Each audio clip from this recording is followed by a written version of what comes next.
আজি আমি শিৱসাগৰ ডিষ্ট্ৰিক্টৰ আমি মিৰি গাঁৱত আছো আৰু এই গাঁওখনৰ পৰিস্থিতি যি আমি দেখিছো এয়া বহুত ভয়াৱহ পৰিস্থিতি।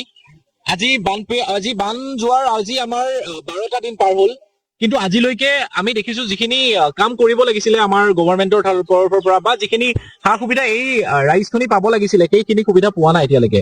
আমি যদি চাৰিওফালে যদি অকমান যদি চকু ফুৰাও, তেওঁলোকৰ চোতাল বা তেওঁলোকৰ ৰাস্তা পদূলি সকলো এতিয়ালৈকে একেবাৰে পানীৰ তলত ডুব গৈ আছে। গতিকে আৰু লগতে আমি ইয়াৰ স্থানীয় ৰাইজৰ লগত আলোচনা কৰি আমি যি দেখিছো তেওঁলোকৰ যিখিনি সুবিধা তেওঁলোকে পাব লাগিছিলে বা তেওঁলোকৰ যিখিনি তেওঁলোকৰ পুঁজি পাব লাগিছিলে বা কিবা হেল্প পাব লাগিছিলে গভৰ্ণমেণ্টৰ ফালৰ পৰা তেওঁলোকে এতিয়ালৈকে পাবলৈ সক্ষম হোৱা নাই। গতিকে আমি আমাৰ ফালৰ পৰা আমি যিখিনি সহযোগ কৰিব পাৰিছো আমাৰ সামৰ্থ্য অনুযায়ী বা ৰাইজে যিখিনি পাৰিছে তেওঁলোকে পাইছে, কিন্তু গভৰ্ণমেণ্টৰ ফালৰ পৰা পোৱা নাই। গতিকে গভৰ্ণমেণ্টৰ দৃষ্টিগোচৰ কৰিছো আৰু অনতি পলমে তেওঁলোকক আহি ইয়াৰে ৰাইজৰ যিখিনি অসুবিধা সেইখিনি যাতে তেওঁলোকে সুবিধা কৰি দিব পাৰে তাৰ কাৰণে আমি ৰিকুৱেষ্ট জনাইছো তেওঁলোকক।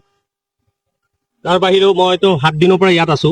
7 দিনৰ পৰা যিমান এফেক্টেড এৰিয়াত মই এনালিচিছ কৰি আছো, গ্ৰাউণ্ডৰ যি দেখিবলৈ লাগে বা ভিতৰত সোমোৱাৰ লগে লগে বহুত ক্ষতি হৈছে।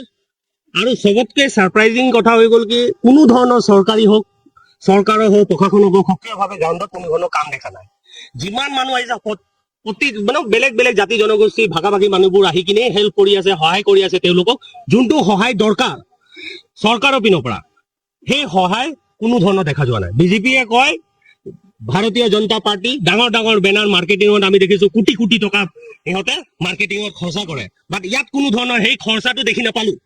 গ্ৰাউণ্ডত খৰচাটো বেছি। এনেকুৱা পৰিস্থিতিত গোটেই বিশ্বই জানে যে অসমত কি চলি আছে, বাহিৰৰ দেশৰ মানুহ আহি আছে ইয়াত, বাট সেই খৰচা চৰকাৰৰ পিনৰ পৰা হাবিনেছ হ'ব লাগিছিলে বা চৰকাৰৰ কোনো ধৰণৰ ইয়াত নাই।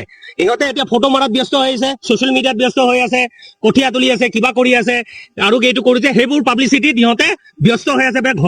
গাঁৱৰ অঞ্চলবোৰত যে ভিতৰত সোমাই কিনে এটা টেণ্ট ৰাখি কিনে এনালিচিছ কৰক কিমান কি হৈছে, তেতিয়াই গম পোৱা যাব। এতিয়া ভোটৰ সময়ত লৈ কিনে ভোট যায় বা যেতিয়া বিপদ আহে বিপদৰ সময়তে থকাটো উচিত। সেই ধৰণৰ কোনো ধৰণৰ আমি দেখি পোৱা নাই। বিজেপি চৰকাৰক আমি ক'ব বিচাৰিছো, চাওক এতিয়া মানৱতা হিচাপে সকলো পাৰ্টি হওক, জনগোষ্ঠী হওক, সম্প্ৰদায়িক মানুহবোৰ আহি কিনে কাম কৰি আছে, গ্ৰাউণ্ডত লাগি ধৰি দি আছে। মেন পাৱাৰৰ দৰকাৰ, সিহঁতৰ ঘৰটো যাতে ভাল ধৰণে ক্লিন হৈ যাওক আৰু যি ক্ষতিপূৰণ হৈছে সোনকালে এনালিচিছ কৰক। এই তুলিব চেষ্টা নকৰিব 10-12 হাজাৰ 20 হাজাৰ টকা দি।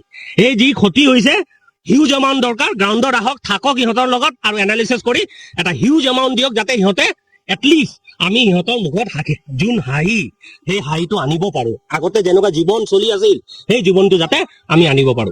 ইয়া আমাৰ পিনৰ পৰা এই যে মানৱতা হিচাপে আমিও আগবাঢ়ি আহিছো। আমি অলৰেডি কৰি আছিলো, বাট আজি গোটেই টিম আৰু আমাৰ গোটেই ইউথৰ গোটেইখিনি আহিছে। তো এইটোৱে আহ্বান থাকিল যে আহক গ্ৰাউণ্ডত কাম কৰক আৰু বিজেপি এই যে যিমান পইচাবোৰ বিলাই ফুৰি যায় মাৰ্কেটিঙত, সেই ফুকবোৰ এতিয়া দৰকাৰ ৰাইজৰ ওচৰত আহক। সেই ইয়াতে প্ৰাকৃতিক দুৰ্যোগ, সেই দুৰ্যোগৰ ফলত ইয়াৰ মানুহে যথেষ্ট ক্ষতিগ্ৰস্ত হৈছে। আৰু যিখিনি আমি অনুমান কৰিছোঁ চৰকাৰৰ পৰা যিখিনি আমি সাহায্য দিয়া যেনিবা দেখা নাই, হয়তো দিছে চাগে, আমি গম পোৱা নাই। যিখিনি দিব লাগে আৰু প্ৰয়োজন আছে, যিখিনি আমি কৈছোঁ আৰু বহুত প্ৰয়োজন আছে। বহুতৰে ঘৰ ভাঙি আছে, আপোনাৰ ঘৰখিনি ধৰক ঘৰৰ কাৰণে যিখিনি সা সঁজুলি সেইখিনি চৰকাৰে অতিসোনকালে দিয়াৰ কাৰণে আমি চৰকাৰক দাবী জনাইছোঁ। লগতে আমি আম আদমি পাৰ্টি অসমৰ পৰা যিখিনি পাৰোঁ সাহায্য কৰিছোঁ আৰু আগন্তুক দিনত আমি আম আদমি পাৰ্টি দিল্লীৰ ফালৰ পৰা আমাৰ যথেষ্ট